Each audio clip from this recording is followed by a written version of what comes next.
Art Spiegelman's book, Mouse 2 and Here My Troubles Began, made a significant move this weekend from the New York Times list of fiction bestsellers to nonfiction. More unusual is that this chronicle of a Jewish family's experience during the Holocaust is a comic book, and its author's work is now on display at the Museum of Modern Art. It's a pleasure for me to welcome Art Spiegelman to this broadcast. I thank you for coming, and in the time that we have, it's such an extraordinary thing. Tell me how this started for you and how it is in fact your story and your story of your relationship with your father and your mother who committed suicide, and the stories that your father told you about his experience at Auschwitz. How did you come to do it in this form? Well, it would never have occurred to me to do it in any other form because I was sort of drawing comics from the time I was 10 years old, and it's just as I grew up, the kind of comics I wanted to draw changed, but not the fact of wanting to draw comics. Mm-hmm. So at a certain point, it just became clear to me that it's so much work to draw a comics page for me. It can take up to a month. That I might as well do something other than just a quick gag or something like that. And that meant exploring issues that were central for me. And for me, that had to do with understanding my parents and understanding what happened to them and how I fit into that history. And what answers did it do? What answers did you find in going through this long experience with your dad?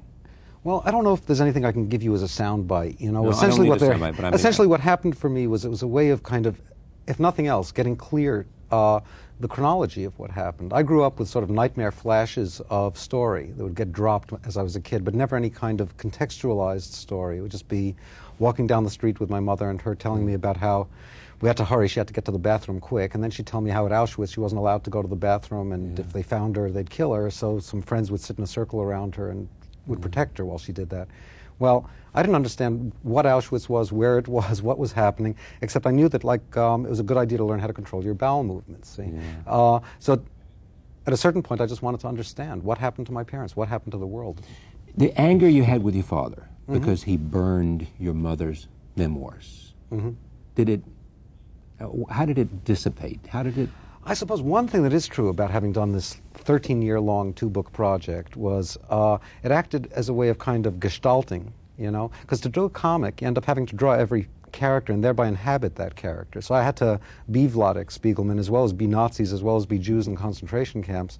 And that process of inhabiting all the characters allowed me to come to some kind of terms with it all, including coming to terms with my father, who, for me, was a very difficult person. He was Auschwitz for me. Meaning what? Well, for one thing, as a kid, he represented the terrors that Auschwitz represented without me knowing what those terrors were even. And for another thing, when I conjure up what happened, it comes through his presence, because that was how I was able to find out about it. And your grandchildren will know, your children will know what because of this? Oh, I suppose if nothing else, a family history, and they'll have been able to learn on page 87 how to build a bunker and hide, you know. Essentially, I think they'll be able to find out just how history and their stories intersect, that like private life isn't as private as you think, that it's capable of buckling and collapsing at any moment. And you made an interesting point about how much you can discern in terms of what you understand. You can communicate less of that than you understand. And that what I can gather from what you can communicate is less than what you communicated. Yeah, that's called communication. And it just goes down, so that in the end, what?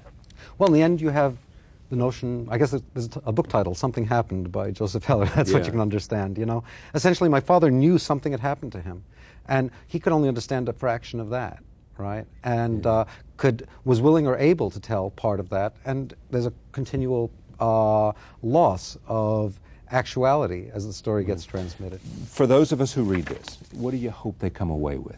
Oh, I don't know. I suppose a book of about 150 pages. No more than that. You see, the problem with the question for me is it involves a motive that I didn't have, which is this wasn't born out of a desire to teach. It wasn't born out of a desire to explain. It was born out of a desire to understand. So that for me, this was a matter of giving shape to something and trying to clarify for myself what it was that happened to my family and so on. And that's now available in some fashion. So you hope they'll understand then? It's not teaching, it's understanding. Okay, to a degree, yes, of course. And you were the one that were motivated to make sure it went from nonfiction to fiction, I mean from fiction to nonfiction? Well, I was disturbed by it. I mean, I understand that mouths just exist someplace between the cracks of various categories. On the other hand, as I said in that letter to the Times, I'm out of time. I'm out of time. Oh, okay. I have to say thank you very much. Art Spiegelman, Mouse, A Survivor's Tale, and Here My Troubles Began. We'll be back. Stay with us.